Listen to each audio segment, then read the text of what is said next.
Start करते हैं population ecology. Population ecology जो है ये एग्ज़ाम मैपिंग बुक है आईएफएस से, हम उससे स्टार्ट कर रहे हैं। ठीक है, आज से हमारी सीरीज़ कंटिन्यू रहेगी। यहाँ पे मैं आपको एक एक कॉन्सेप्ट बताऊंगी। So population ecology focuses on the study of population which are groups of individuals of the same species living in a specific areas and their interaction with the environment.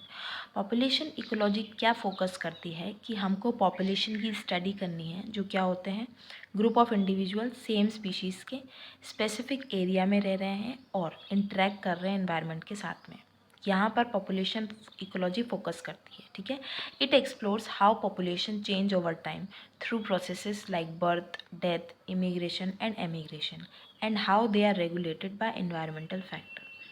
कैसे जो पॉपुलेशन है वो time के साथ में change होती है और कैसे वो एक्सप्लोर करती है, जैसे कि बर्थ हो रहा है, डेथ हो रही है, इमिग्रेशन, एमिग्रेशन, किस तरीके से रेगुलेशन होता है एनवायरमेंटल फैक्टर्स से, जैसे resource availability, competition, predation and disease. Individuals, unitary and modular. Individuals within a population can be classified as unitary or modular based on their growth patterns, form, and reproductive strategies. We are used to organisms in populations that come in individual units, such as humans and birds. We call these unitary organisms. हम use to हैं organism से इन populations में, जो कि individual units में आती हैं, जैसे ह्यूमंस, बर्ड्स, है ना, हम इनसे यूज टू हैं। तो ये क्या है? Unitary organism. डियर, माइस, ह्यूमंस, ओक ट्रीज, ये इजीली हम इनको आइडेंटिफाई कर सकते हैं कि ये पर्टिकुलर इंडिविजुअल है। But some organisms do not come in simple units of individuals, and we call these modular organisms as grasses are particularly difficult to fit into anyone's definition of single individual. जैसे घास है भाई, घास को हम एक individual तो नहीं बोल सकते हैं ना, वो तो बहुत सारी होती हैं। Many other plants have underground connections so that what appear to be separate plants are the same genetic individual, a clone. Now, key characteristic of population ecology. So population ecology की कुछ कैरेक्टरिस्टिक देख लेते हैं। Friends, इस video में हम जो भी इन लोगों ने कंसेप्ट पढ़ाया है पॉपुलेशन इकोलॉजी का, वो हम पढ़ रहे हैं। लेकिन नेक्स्ट वीडियो में मैं आपको जो इम्पोर्टेंट चीज़ें हैं पॉपुलेशन इकोलॉजी की एग्ज़ाम पॉइंट ऑफ व्यू से और उसके जो भी कंसेप्ट्स हैं वो मैं आपको क्लियरली समझाऊंगी, प्लस बहुत अच्छे से हम उस वीडियो में सब कुछ समझेंगे। ठीक है, इसमें है प्रिसाइज मैनर में है, वेल एंड गुड है, तो हम उतना पढ़ लेते हैं। इसके बाद मैं आपको प्रॉपरली समझाऊंगी। की कैरेक्टरिस्टिक्स तो population size, the total number of individual in a population. जितने भी टोटल नंबर ऑफ इंडिविजुअल एक पॉपुलेशन में प्रेजेंट होते हैं उसे बोला जाता है population size. Population density, number of individual per unit area.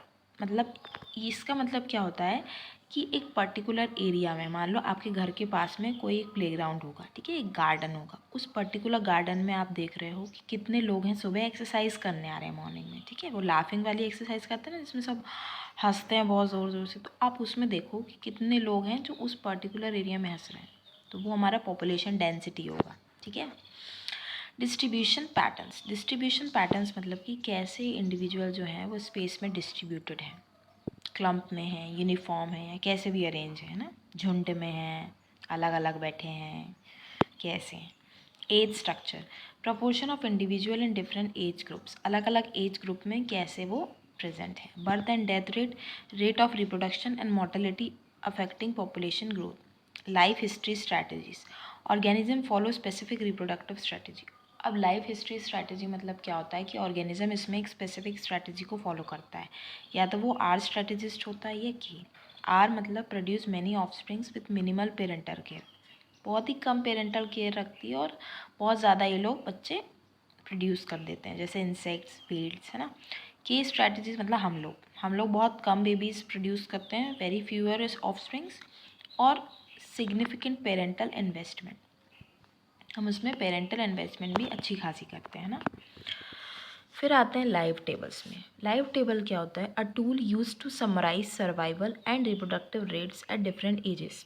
Live table जो है वो एक ऐसा टूल है जो कि यूज़ किया जाता है to summarise survival and reproductive rates at different ages, helping to analyse population trends and forecast growth.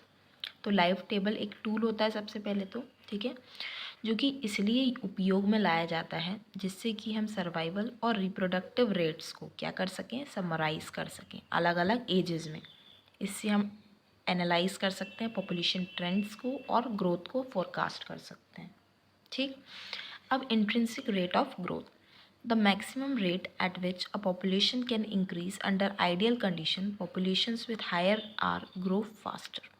ठीक है, इंट्रिंसिक रेट ऑफ ग्रोथ जो ग्रोथ होता है, इंट्रिंसिक रेट ऑफ ग्रोथ, उसको हम स्मॉल आर से रिप्रेजेंट करते हैं।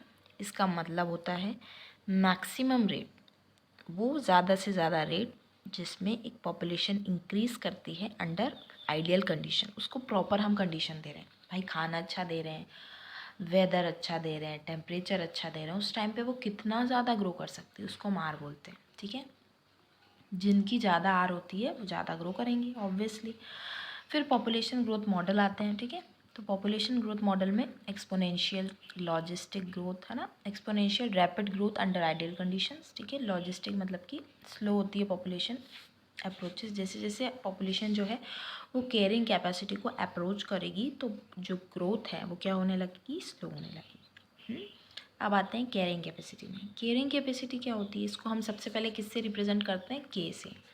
The maximum population size and environment can support. Caring capacity मतलब कि मैक्सिमम पॉपुलेशन साइज एक एनवायरनमेंट सपोर्ट कर रहा है, उसे हम बोलते हैं caring capacity. Stochastic factors and it effects on population dynamics, तो डेंसिटी डिपेंडेंट होते हैं, डेंसिटी इंडिपेंडेंट। डेंसिटी डिपेंडेंट में फैक्टर्स जैसे कि कंपटीशन, डिसीज़ हो गई कुछ, तो उससे पॉपुलेशन की डेंसिटी में फ़र्क पड़ेगा। इंडिपेंडेंट में डिज़ास्टर्स आ गए, नेचुरल डिज़ास्टर आ गए, है ना, तो उससे हम कुछ नहीं कर सकते। फिर आते हैं पॉपुलेशन साइज़ में। क्या होता है population size, population size refers to the number of individual of a species living in a specific area at a given time, influence by birth rate, death rate, immigration and emigration. Population size मतलब होता है कितने individual हैं एक species के जो कि एक स्पेसिफिक एरिया में रह रहे हैं एक स्पेसिफिक टाइम पे, और वो birth rate, death rate, immigration, emigration से कितना अफेक्ट हो रहे हैं। ठीक है, उसको हम इस फॉर्मूला से कैलकुलेट कर सकते हैं, N T is equals to N naught plus B minus D plus I minus E से। ये कुछ फैक्टर्स हैं नॉर्मली। फिर आते हैं पॉपुलेशन डेंसिटी पे। तो पॉपुलेशन डेंसिटी मतलब क्या होता है, number of individuals of a species living in a specific unit of area और वॉल्यूम।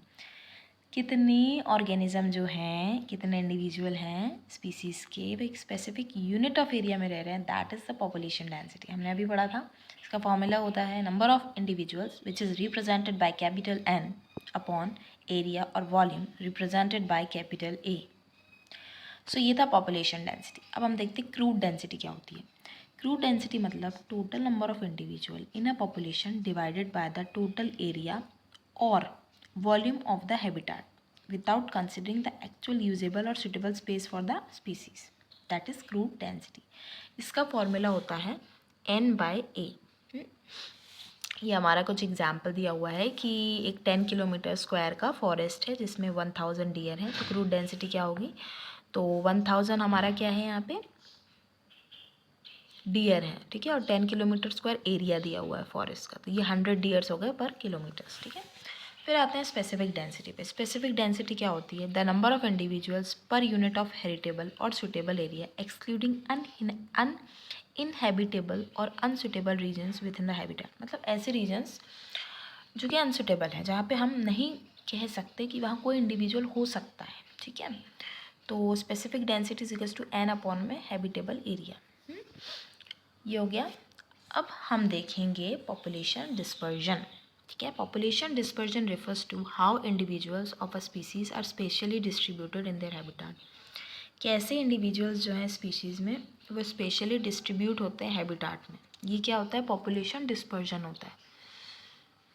मतलब कि कैसे इंडिविजुअल जो होते हैं ना किस तरीके से डिस्ट्रीब्यूटेड होते हैं। जैसे मैंने एक हैबिटेट लिखा, ठीक है, एक मैंने मान लो जगह लिखी कि ये मेरी जगह है, तो इसमें कैसे हैं, जैसे मान लो हम पार्क का एग्जांपल लेते हैं। ठीक है, ये मेरा छोटा सा पार्क है, कुछ लोग हैं, कुछ फ्रेंड्स हैं जो अपने इधर हैं, कुछ इधर झुंड में, कुछ इधर झुंड में, कुछ इधर झुंड में। ठीक है, तो वो किस तरीके से अरेंज है, यहाँ पे सब एक एक लाइन में खड़े हुए हैं, यहाँ पे कहीं भी कोई भी खड़ा हुआ है, मतलब कोई कुछ कह नहीं सकता, कैसे भी खड़े हुए हैं। ठीक है, it refers to ecological interaction, resource availability and social behaviour influencing population dynamics and ecosystem function. Dispersion can be classified into 3 main types, clumped, uniform और रैंडम। ठीक है, तो डिस्पर्जन 3 टाइप के होते हैं, क्लम्प्ड, यूनिफॉर्म और रैंडम। क्लम्प में क्या होता है, individuals are grouped in patches often around resources और ड्यू टू सोशल इंट्रैक्शंस। तो इंडिविजुअल्स जो हैं वो किस तरीके से अरेंज होते हैं, पैचेस में। ये क्लम्प डिस्ट्रीब्यूशन है, इसमें पैचेस में है, देखिए यहाँ यहाँ झुंड में, यहाँ यहाँ ऐसे, तो ये क्लम्प हो गया। Most common pattern in nature, बहुत कॉमन है, results from uneven resource distribution, safety in numbers और ग्रुप बिहेवियर। तो अनइवन रिसोर्स डिस्ट्रीब्यूशन हुआ है तब जाके ये ऐसा दिखने को मिला है डिस्ट्रीब्यूशन, नंबर्स में सेफ्टी और group behaviour. Walls form PACS for hunting and protection. Walls जो होती है ना वो इस तरीके से पैक होके रहती हैं ताकि वो हंटिंग और प्रोटेक्ट रह सकें। Fish schools clusters to reduce predation risk. अब आते हैं यूनिफॉर्म में। यूनिफॉर्म मतलब एक जैसा, समान। Individuals are evenly spaced due to competition और टेरिटोरियल बिहेवियर्स। इंडिविजुअल्स जो होते हैं वो इवनली स्पेस्ड होते हैं ड्यू टू कॉम्पिटिशन और territorial behaviours. Less common in nature, ज़्यादा कॉमन नहीं है ये, ऐसा बहुत कम होता है। Results from strong intra specific competition for resources और territory defence. Intra specific competition का रिजल्ट है ये, ठीक है। पेंगुइन्स होते हैं nest in evenly space territory to avoid conflict. लड़ाई ना हो, कॉन्फ्लिक्ट ना हो, इसलिए पेंगुइन्स जो हैं प्रॉपर अरेंज होते हैं अपने आप को, ठीक है, uniformly. Desert shrubs compete for water and nutrient leading to a regular spacing patterns. अब आते हैं रैंडम डिस्पर्शन में। रैंडम डिस्पर्शन जो होता है, individuals are distributed without a predictable pattern often in habitats with uniform resource distribution.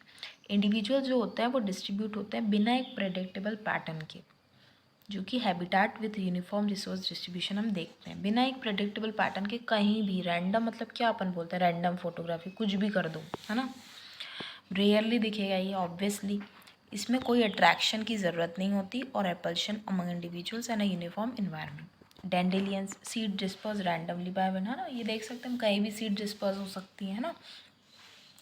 Oysters, lava settles randomly on ocean beds if resources like food are evenly available. चलो ये topic भी अच्छा था। अब हम देखते हैं पॉपुलेशन एज स्ट्रक्चर, ठीक है, ये थोड़ा इंपॉर्टेंट है, इसको हम देख लेते हैं। Population age structure refers to the distribution of individuals of different ages within a population. अलग अलग एज ग्रुप में इंडिविजुअल्स का डिस्ट्रीब्यूशन किस तरीके से होता है within a population. It provides insight into population growth potential, reproductive health and long term survivals. Age structure is typically represented using age pyramids, ठीक है। हम एज स्ट्रक्चर को एज पिरामिड से देखते हैं बहुत ईजिली, हम आई थिंक 11-12 से पढ़ते आ रहे हैं एज पिरामिड से ना, कैसे होता है उसका डिस्ट्रीब्यूशन।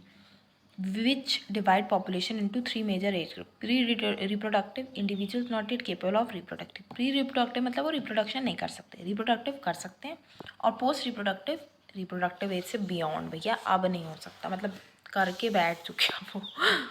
सो अब आता है एक्सपैंडिंग, स्टेबल और डिक्लाइनिंग पॉपुलेशन, ठीक है, 3 टाइप की पढ़ेंगे हम। तो सबसे पहला आता है expanding population, broad base indicating a high proportion of young individual ज़्यादा है और एक्सपांड कर रही है। Suggest rapid population growth due to high birth rate and large reproductive group common in developing countries और species with high reproductive rates. Human in developing countries, insects and fish, इसके examples होते हैं। किसके, expanding population के examples क्या हो गए, humans हो गए डेवलपिंग कंट्रीज में। Stable population, proportion of individuals in pre-reproductive and reproductive group is roughly equal, indicates zero or slow population growth, with birth replacing death at an even rate. Proportion of individuals in pre-reproductive and reproductive groups. Pre-reproductive और reproductive groups में जो individual का proportion है वो रफली equal है, मतलब ऊपर कुछ होगा नीचे कुछ होगा, ऐसा अलग अलग होगा। इंडिकेट्स ज़ीरो और स्लो पॉपुलेशन ग्रोथ, मतलब पॉपुलेशन जो ग्रोथ है वो ज़ीरो है, ये बहुत स्लो है। With birth replacing death an even rate, typical in developed countries with stable birth and death rates, जैसे ह्यूमन हो गए, ये भी स्टेबल में भी ह्यूमन कहा जाएगा, और लार्ज मैमल्स।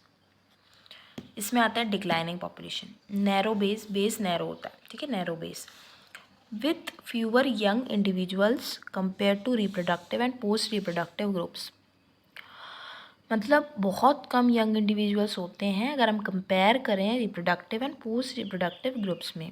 ये सजेस्ट करता है negative population growth often due to low birth rate और एजिंग पॉपुलेशन। ये कॉमन होता है इंडस्ट्रियलाइज नेशन में, जैसे ह्यूमन्स इन जापान, जर्मनी, इसमें। तो ये हमारा जो टॉपिक था, ये हमारा पॉपुलेशन इकोलॉजी का टॉपिक था, जो कि मैंने जितना इसमें दिया है उतना कवर करवा दिया है। नेक्स्ट वीडियो में मैं आपको और भी इम्पोर्टेंट टॉपिक्स हैं इसमें, मुझे भी पता है, आप सबको भी पता होगा, तो हम नेक्स्ट वीडियो में इसको कवर करेंगे अच्छे से, ठीक है। मैं अपने नोट्स से आपको पढ़ाऊँगी और मैंने डिसाइड किया है कि मैं कुछ टॉपिक नोट्स से पढ़ाऊँगी, क्योंकि वो नोट्स में ज़्यादा बेटर दिए हुए हैं। सो कमेंट येस अगर आप इंटरेस्टेड हैं पढ़ने में, ठीक है। कुछ इंपॉर्टेंट टॉपिक्स हम पढ़ेंगे।